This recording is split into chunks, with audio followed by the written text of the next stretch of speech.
resignation, elopement of publicly raised funds, exposure of sweatshop, and the spread of migrant labor shortage have become the external manifestations of the labor price crisis. It seems that the crisis in factor prices has arrived early. Coal, electricity, and the prices of resource goods such as oil, gas, water, land, and production factors such as labor are becoming increasingly uncontrollable, forcing prices to enter a second round of breakthroughs. On the one hand, China's production factors are already low, with industrial electricity prices only accounting for 4% of developed countries such as Japan and Italy, urban water prices only accounting for of international water prices. Labor productivity equivalent 2% of the X, but wages only percent. Globalization has inherent driving forces for domestic production factor prices to align. On the other hand, according to Citigroup's latest conservative estimate, the overall cost savings of industrial enterprises due to price distortions were approximately trillion yuan, accounting for nearly % of GDP.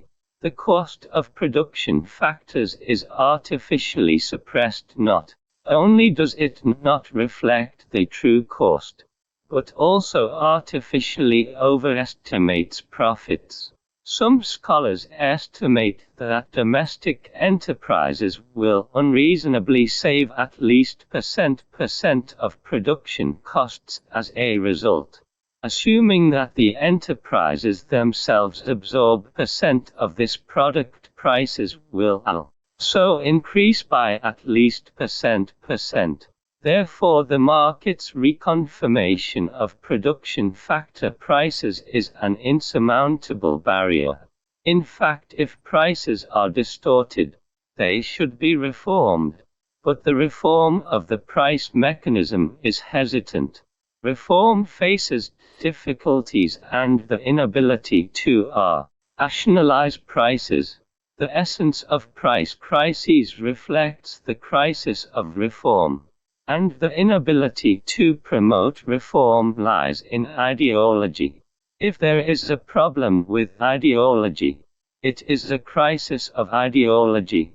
Our country is a country with several levels of civilization and several days of complex IT, which cannot be compared to other countries.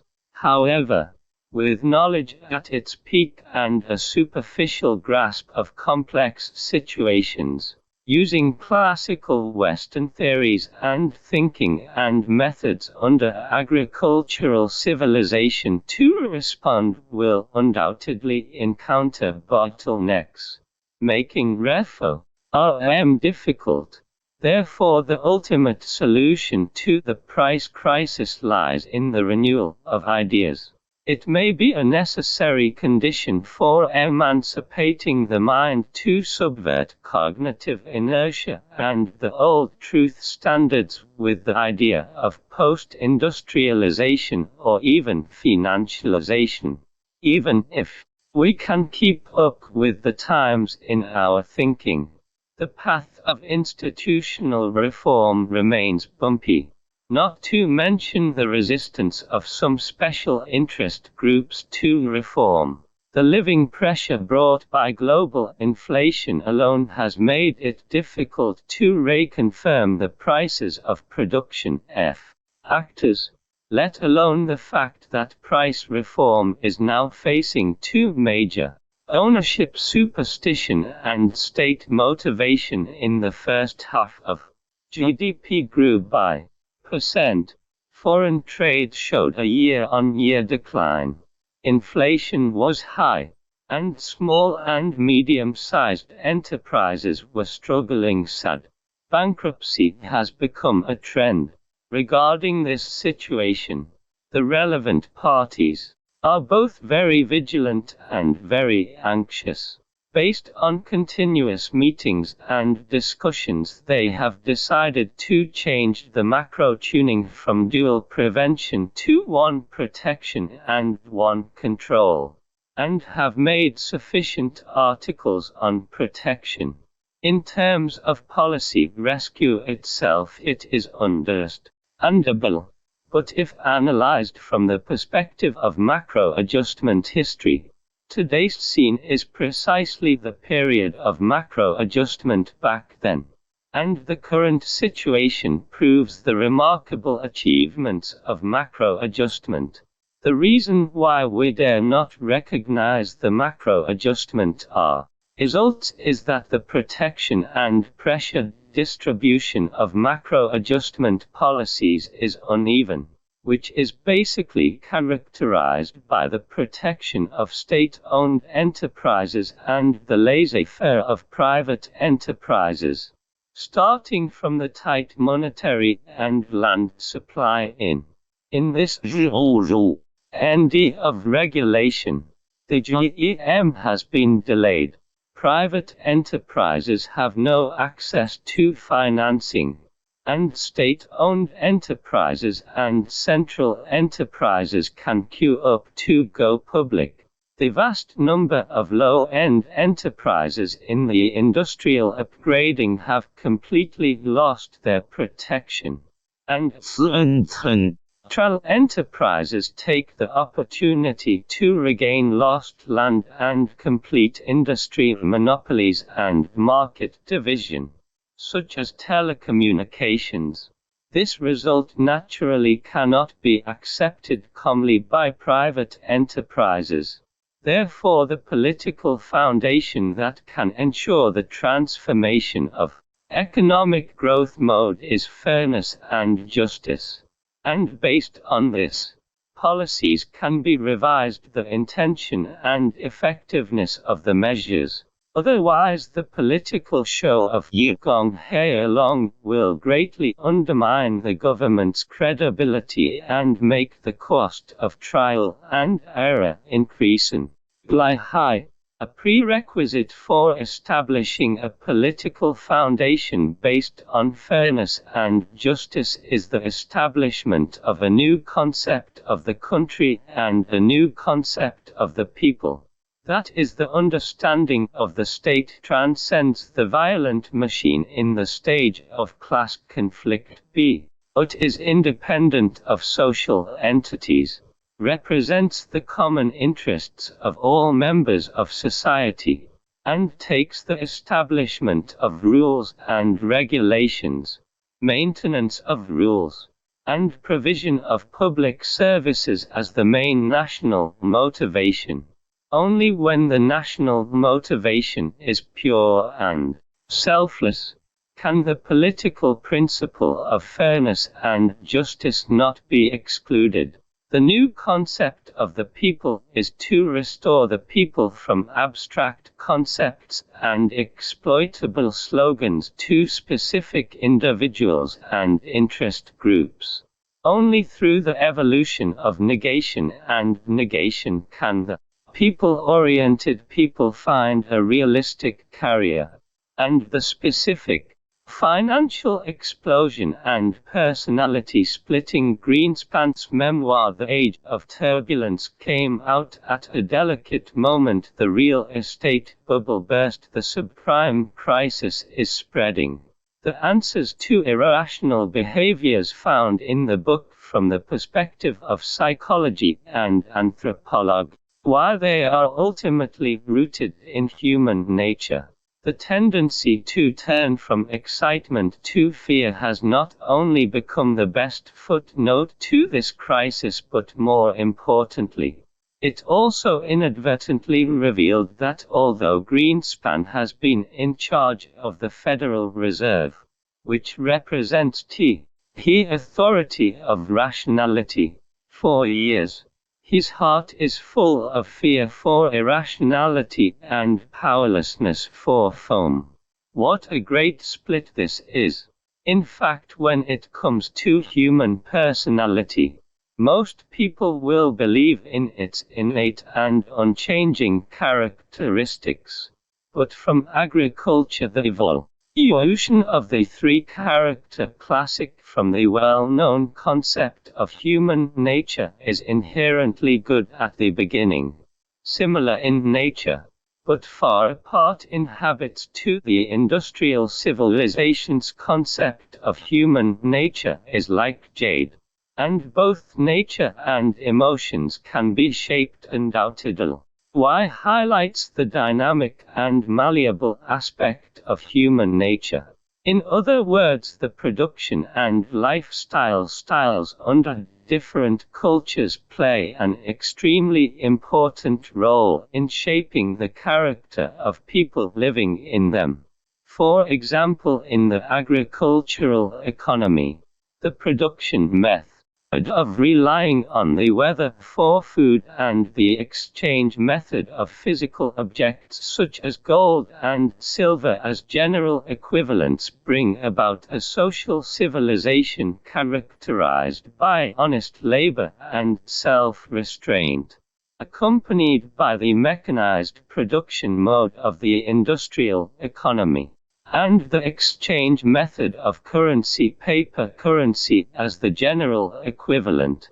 There has been a great expansion of human subjectivity, distortion caused by a single working method, and diversification brought about by the symbolization of value standards. Human personality has also become rich and complex. With the accelerated evolution of civilization, the evolution of this personality that originally belonged to several generations is becoming increasingly concentrated, shrinking to a generation, especially in the short span of nearly half a century. Information civilization and financial civilization have successively arrived, and profound changes in production and lifestyle, as well as various new features, are all impacting people's original thinking habits and behavioral concepts, and even subtly changing people's personalities themselves. Firstly, a major characteristic of financial civilization is irrational prosperity. From the price-to-earnings ratio to the market dream ratio, which refers to don't focus on performance or value principles, just dream-like growth expectations.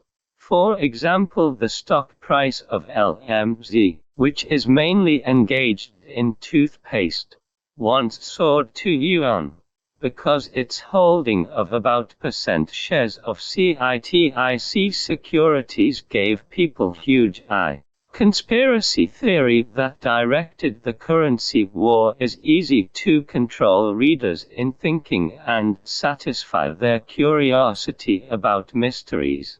However, the success of commercial operation cannot hide the defect of its logical derivation, that is, it regards finance as the core of national strategy, and regards national strategy and enterprise strategy as the main contradiction of financial problems. It believes that this is the bull nose that governs financial and capital movements. The weight of conspiracy is gradually increased under this logical derivation. Conspiracy is characterized by suddenness, uncertainty, and unknowability. As a result, it is either a hammer or an anvil. Therefore, as long as the financial air supremacy is mastered, you can play with other governments and banks at will and plunder their wealth, thus integrating finance and conspiracy. Elevating to an unparalleled and supreme position gives the impression that countries are subject to others without engaging in finance, while engaging in finance is like plotting. This is a false proposition. and its arrogance violates the great taboo in the Chonji horse rachi, NG, who would use their own bad horses to confront the rise of developed countries. The core of the national financial strategy is to take a distinctive differentiated path, give full play to the asymmetric advantage of resources, and avoid path dependence to turn air supremacy into self-destructive power. The characteristic of the theory of financial original sin is to deconstruct the new economic civilization based on the qualitative analysis of the times and to address the confusion in the state of order, conduct holographic full-dimensional research on various variables, attempting to find regular factors and provide new analytical coordinates for solving complex situations. In view of this, the FOCA think tank believes that finance is a comprehensive manifestation of competition among countries, and at least politics, culture, technology, national security, international relations, etc. are also affecting the operation of finance, and there are not many conspiracies involved. With the increasing efforts of various countries to rescue the market, the dilemma of deleveraging while also amplifying liquidity has emerged. For example, major countries have allocated trillions of dollars in emergency aid each year, which seems to have increased unabated and may lead to untreated old wounds and new diseases. And with the continuous evaporation of currency, the original sin of finance has been playing a role. This book is an excerpt from Foucault analysis published since, as a specialized service for government departments and enterprises. The internal research report provides decision-making support focusing on objective, neutral, and empirical analysis, interpretation, and ND analysis. Therefore, the articles are all based on economic reality as the research starting point. Although they are independent, the in China's closely following is not voluntary. The evolution of history has never been dominated by a single force, but rather the result of multiple factors intertwined and combined, as in the frenzy in the Chinese stock market that lasted for over a year between and is generally believed to be driven by multiple factors such as China's economy entering a take-off period, unexpected growth in corporate investment returns, successful stock reform, a surge in foreign exchange reserves caused by foreign trade surplus, and the influx of hot money and liquidity flooding used by the appreciation of the RMB. These reasons do indeed exist, but Foucault believes that these are only superficial and visible reasons. And in addition, they are also the fate of financial civilization. Originally the replacement of one new civilization with another old civilization meant a change in the original way of life and values. The countries or regions that first entered the new civilization will undoubtedly become the setters of new game rules and leaders of life changes due to the disruption of existing game rules. For example, the UK, which first entered the industrial civilization, and the United States, which first led the new economic civilization, not only won the highest end of the main industrial chains manufacturing IT of various civilizations, but also made most developing countries follow their management concept. and development models. However, being able to enter a new civilization is indeed a fate and a natural result of various conditions. Now, under the condition of having the most, the United States have taken the lead in monopolizing the financial civilization. On the other hand, China clearly does not have the mature conditions to control financial civilization, but the objective existence of Chinese characteristics in the following aspects may be driving China unconsciously to follow closely into the door of financial civilization. Firstly, why China has objectively become the most open system. According to statistics from the Ministry of Commerce, as of China, a total of foreign invested enterprises have been approved for establishment, with an actual amount of foreign investment of billion US dollars. In terms of rate, the proportion of foreign investment stock to China's GDP in was % higher than the global average of %. However, China's opening up to foreign capital is receiving risk education due to the structural transformation of foreign capital itself. Foreign capital is increasingly entering in the form of financial capital, leveraging China's vast resources in an asymmetric way of currency symbol that come and go freely. And for Liang shift 1,000 in foreign investment continuously acquired the equity of Chinese steel.